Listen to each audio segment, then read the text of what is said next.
Anytime naman po, may customer. Okay na ba? O, magbabakasyon na muna Pilipinas sir. Baka Hello? mag-iumay ka sa pal. Ha? Yes po. Opo, mas maganda. Makita ko po yung idol ko. Maraming salamat po. Yes sir, ito po sir ay si mama, pagaya po ng pinano. Ito po, papakilala ko sa sir na interview ko kayo sir, no? Ito sir, ibibigay ko sa inyo si madam at bala na po si madam ang mag-interview. No? Kasi kilala ko na po kayo eh. Sir, diretso po. Okay.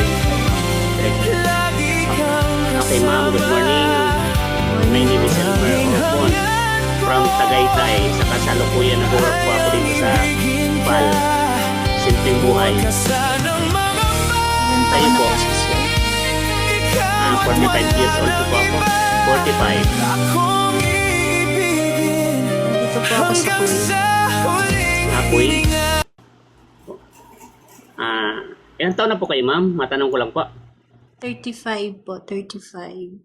Okay. Okay lang po ba sa inyo na mas panganay ako sa inyo ng 10 years? Wow, No napaka... problem naman po sa age. Wow, Okay. yan ang magandang usapan. Ibig sabihin, Ano malumanay. Yes, ano pong single po ba kayo? Matanong ko lang. Yes po. Kasi ako, single father ako.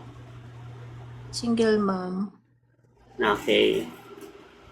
Ay, Ah, makalimutan ko nga po pala, may province is Bicol. Tarlac po ako. Okay, ma'am. Ma'am, tanong po kayo sa akin. Baka sakaling wala kayo, akong kayo naman ma'am matanong. magtanong sa kanya. Hindi naman po pwede yung lalaki lang nagtatanong. Kayo ma'am, baka may gusto kayong alamin sa kanya. Hiwalay po ba kayo sa asawa or Yes po, hiwalay. Almost 8 years na kaming hiwalay ng aking asawa. 8 years na po? Okay lang po bang tanungin ba't kayo naghiwalay? Okay lang po. Pwede naman kasi hindi naman masama yan eh. Kaya kami naghiwalay ng aking asawa because of third party sa kanya.